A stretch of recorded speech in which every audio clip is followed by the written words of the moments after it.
Salut à tous pour ce jour 2 du retour. Aujourd'hui on est à Kiruna. Alors Kiruna c'est une ville qui est en Laponie suédoise, qui est tout au sud de, tout au nord pardon, de la Norvège. Il me semble que c'est la ville la plus au nord qui dispose d'un aéroport. Il y a plein de choses à dire sur Kiruna.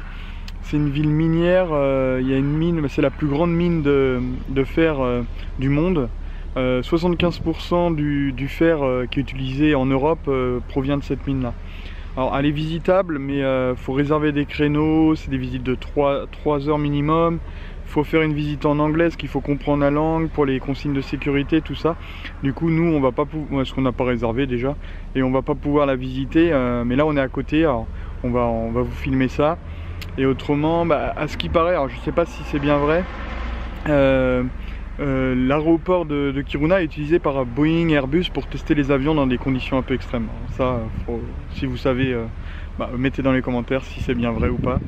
Et puis je pense que ça sera tout pour là. S'il y a autre chose qui me revient, de toute façon je vous le redirai plus tard. Bon, je vais vous filmer ça. Donc ce que j'ai oublié de dire, voilà, la mine est derrière moi là. Il y a pas mal de trains parce qu'il y a une grande ligne qui a été faite qui fait Narvik-Luleå.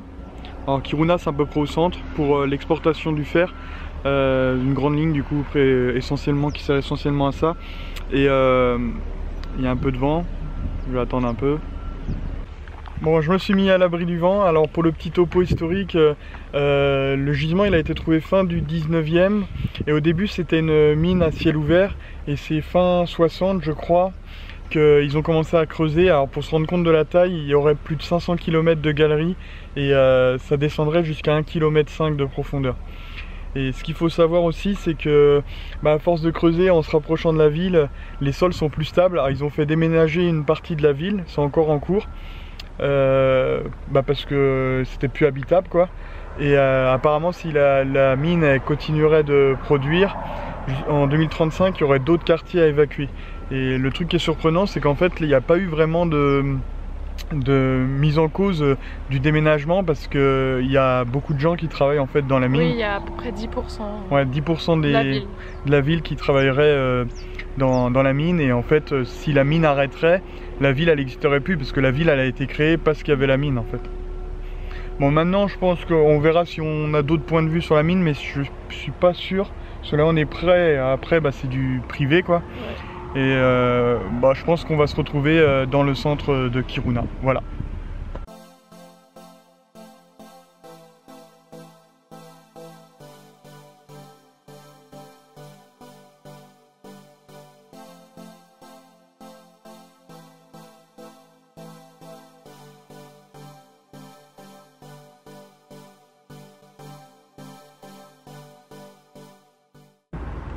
Nous voilà dans le centre de Kiruna.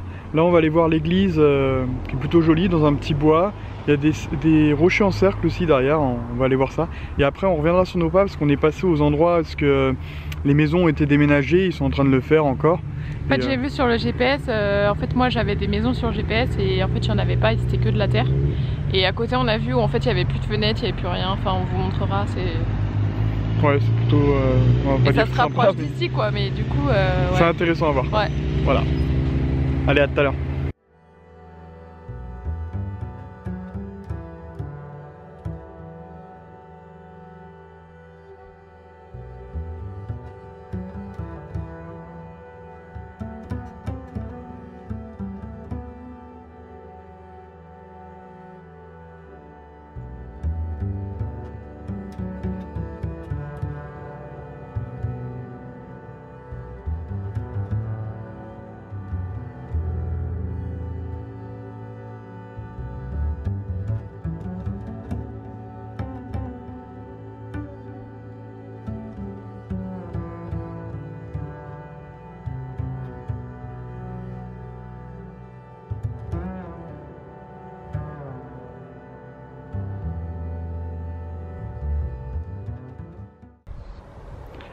Bon, on est redescendu dans la ville. Là, on a un beau point de vue sur la mine. Alors, on va vous remontrer ça. C'est mieux que tout à l'heure.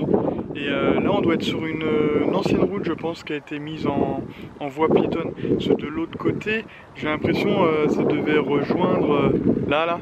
Et il devait peut-être y avoir un pont parce que la route a continué après. Et on voit bien qu'en bas, la route, de toute façon, on est passé par là tout à l'heure. Et elle était condamnée, la route. Donc...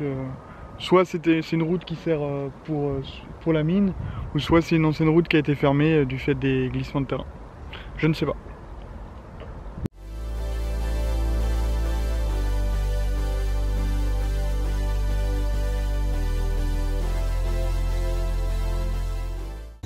Coucou tout le monde. Donc là derrière moi on voit bien que ça a commencé à être détruit. À 2 endroits c'est déjà fini.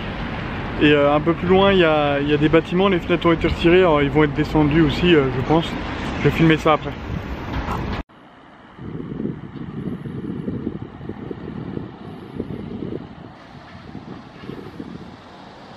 Donc avant ici, il y avait un hall. C'était le premier hall qui avait été construit à Kiruna.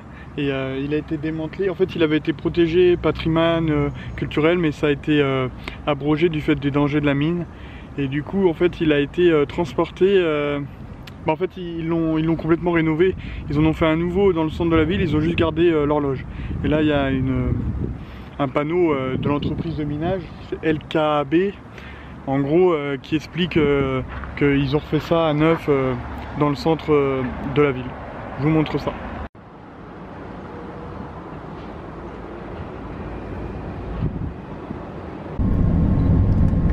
Donc là à droite, c'est des terrains vagues, en fait il y avait des maisons avant.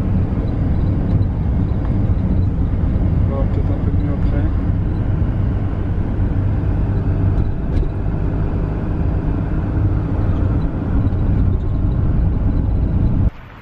Bon là on est dans le nouveau bourg on va dire. Centre.